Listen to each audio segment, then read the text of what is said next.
Hi everyone, welcome to అపూర్వ వంటలు. హలీం చేయాలంటే చాలా పెద్ద ప్రాసెస్ అని మనం ఎవ్వరం కూడా ఇంట్లో పెద్దగా దీన్ని ప్రయత్నించము. ఎక్కువగా హలీం సెంటర్కి వెళ్ళి కొనుక్కొచ్చుకొని దీని టేస్ట్ని ఎంజాయ్ చేస్తూ ఉంటాము. కానీ సింపుల్గా కుక్కర్లో హలీంని చాలా క్విక్గా ప్రిపేర్ చేసేయచ్చు. అది ఎలాగో ఈ వీడియోలో నేను మీతో షేర్ చేస్తున్నాను. మరి ఇంకా లేట్ చేయకుండా ఈ టేస్టీయెస్ట్ హలీంని ఎలా తయారు చేసుకోవాలో చూసేసేద్దాం రండి. ముందుగా ఈ హలీంని తయారు చేసుకోవడానికి ఒక బౌల్ని తీసుకొని దానిలో 2 టేబుల్ స్పూన్ల నిండుగా మసూర్ దాల్ ఎర్ర కందిపప్పుని వేయండి. ఎర్ర కందిపప్పు లేకపోతే నార్మల్ కందిపప్పు అయినా దీనిలో వేయొచ్చు. కాకపోతే ఎర్ర కందిపప్పుతో చేస్తే ఈ హలీం రుచి మరింత బాగుంటుంది. ఇప్పుడు ఆ టేబుల్ స్పూన్తోనే 2 టేబుల్ స్పూన్ల వరకు మళ్ళీ బార్లీ గింజల్ని వేయండి.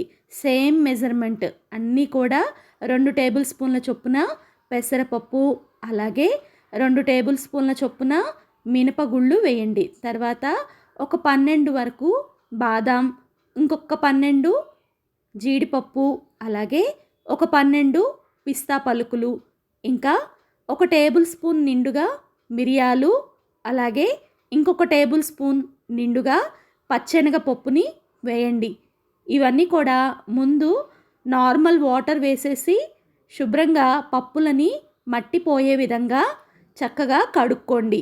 కడిగిన తర్వాత 1 లీటర్ వరకు మంచినీళ్ళని వేసేసి ఈ పప్పులన్నీ కూడా బాగా నానే విధంగా మూత పెట్టేసేసి 1 గంట పాటు పక్కన పెడితే పప్పులన్నీ కూడా బాగా నానిపోతాయి. ఇప్పుడు ఈ హలీం కోసం 1/2 కేజీ వరకు బోన్లెస్ మటన్ని తీసుకున్నాను. ఈ మటన్ని ఉప్పు పసుపు వేసి శుభ్రంగా కడుక్కున్న తర్వాత ఒక మిక్సింగ్ బౌల్లోకి తీసుకొని దానిలో 2 టేబుల్ స్పూన్ల నిండుగా కారాన్ని వేయండి. అలాగే 1 టేబుల్ స్పూన్ నిండుగా క్రిస్టల్ సాల్ట్ కల్లుప్పుని వేయండి. అలాగే ఫ్రెష్గా దంచుకున్న 1 టేబుల్ స్పూన్ అల్లం వెల్లుల్లి పేస్ట్ని కూడా దీనిలో వేయండి. ఇప్పుడు 3-4 టేబుల్ స్పూన్ల వరకు ఫ్రెష్ పెరుగుని కూడా దీనిలో వేసేసి ఒక అరబద్ద నుంచి తీసిన నిమ్మకాయ రసాన్ని దీనిలో వేయండి. ఇప్పుడు ఈ నిమ్మకాయ రసం, అలాగే మసాలాలు, ఉప్పు, కారం, పెరుగు అన్నీ కూడా మటన్కి బాగా పట్టే విధంగా మిక్స్ చేసుకున్న తర్వాత ఈ మటన్ని 1 గంట పాటు చక్కగా నానపెట్టుకోవాలి. ఇలా మూత పెట్టేసేసుకొని మటన్ని 1 గంట పాటు పక్కన పెట్టుకోండి. మటను, పప్పులు 2 కూడా ఒక్కసారే నానపెట్టేసుకోండి. తర్వాత ఒక కుక్కర్లో ఒక 4 టేబుల్ స్పూన్ల వరకు నూనెని వేయండి. అలాగే ఇంకొక 4 టేబుల్ స్పూన్ల వరకు నెయ్యిని కూడా వేయండి. ఇది వేడెక్కిన తర్వాత దీనిలో 2 బిర్యానీ ఆకులు, ఒక రాతి పువ్వు, 4-5 లవంగాలు, నట్మగ్ అంటే జాజికాయ పొడి 1/2 టేబుల్ స్పూను, ఒక 5 యాలుకలు, ఇంకా స్టార్ ఎనైస్ కొంచెం, ఒక 1/2 టేబుల్ స్పూన్ వరకు షాజీరా, 4-5 దాల్చిన చెక్క, 1/2 టేబుల్ స్పూను జీలకర్ర, ఇవన్నీ కూడా దీనిలో వేసేసేయండి. ఇవన్నీ ఒక 2-3 నిమిషాల పాటు గరిటెతో తిప్పుతూ వేపుకోవాలి. తర్వాత ఒక 2 పెద్ద ఉల్లిపాయల తరుగు, 5-6 పచ్చిమిర్చి తరుగుని దీనిలో వేయండి. ఇదంతా కూడా ఒకసారి గరిటెతో మిక్స్ చేసుకోండి. ఉల్లిపాయలు మరీ వేగాల్సిన అవసరం లేదు. జస్ట్ ఇలా ట్రాన్స్పరెంట్ అయిన తర్వాత నానబెట్టుకున్న మటన్ని దీనిలో వేసేసేయండి. మటన్ వేసిన తర్వాత ఒకసారి గరిటెతో ఇదంతా బాగా మిక్స్ చేసుకొని మూత పెట్టేసేసుకోవాలి.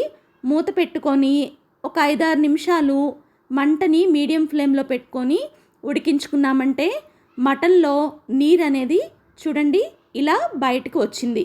ఈ నీరంతా కూడా ఇంకిపోయేదాకా మనం ఈ మటన్ని ఉడికించుకోవాలి. కాబట్టి మళ్ళీ మూతని పెట్టేసేసి ఒక 10 నిమిషాల పాటు మంటని హై ఫ్లేమ్లో పెట్టుకొని ఉడికించుకున్న తర్వాత చూస్తే చూడండి ఆయిల్ అనేది సపరేట్ అయిపోయి వాటర్ అంతా కూడా చక్కగా ఇంకిపోయింది. ఇప్పుడు మరలా ఒకసారి ఇది గరిటెతో మిక్స్ చేసుకోండి. దీనిలో ఒక గుప్పెడు వరకు తరిగి పెట్టుకున్న ఫ్రెష్ కొత్తిమీర, అలాగే ఫ్రెష్ పుదీనాకు, ఇంకా 2 గులాబీల నుంచి తీసిన గులాబీ రేకులని వేయండి. ఇంకా దీనిలో 1 టేబుల్ స్పూన్ నిండుగా ధనియాల పొడి, అర టేబుల్ స్పూన్ వరకు జీలకర్ర పొడిని వేయండి. గులాబీ రేకులు పూర్తిగా ఆప్షనల్. మీ దగ్గర ఉంటే వేయండి, లేకపోతే లేదు. గులాబీ రేకులు వేయటం వల్ల ఈ హలీంకి మంచి ఫ్లేవర్ వస్తుంది.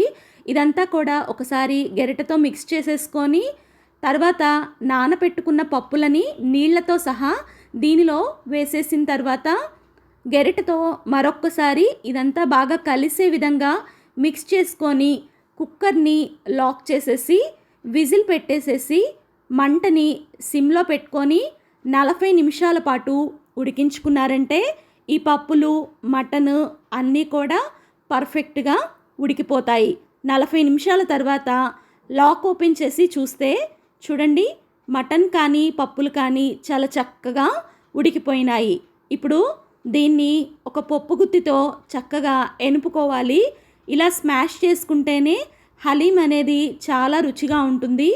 ఈ ప్రాసెస్సే మనకి హలీం చేయటంలో కొంచెం క్రిటికల్ అండి.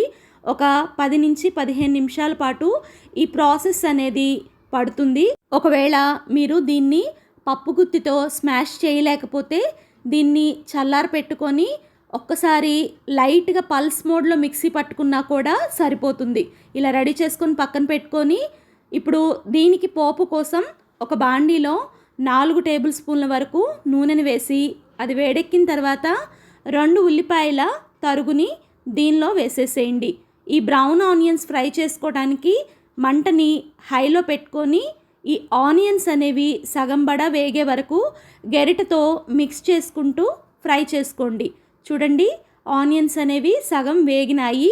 ఇప్పుడు దీనిలో ఒక గుప్పెడు వరకు జీడిపప్పు పలుకులను వేసేసి జీడిపప్పు కూడా బాగా ఎర్రగా అయ్యే వరకు ఇదంతా కూడా గరిటెతో మిక్స్ చేసుకుంటూ ఫ్రై చేసుకోవాలి.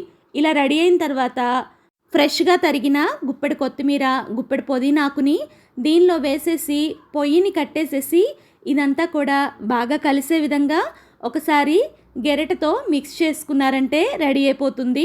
ఇప్పుడు తయారైన హలీంని ఒక సర్వింగ్ బౌల్లోకి తీసుకొని దానిపైన రెడీ చేసుకున్న ఫ్రైడ్ ఆనియన్స్, జీడిపప్పు, కొత్తిమీర, పుదీనా తరుగుని వేసేసి మీ ఇంట్లో వాళ్ళకి వడ్డించారంటే మీ ఇంటిలిపాది మిమ్మల్ని మెచ్చుకోవాల్సిందే.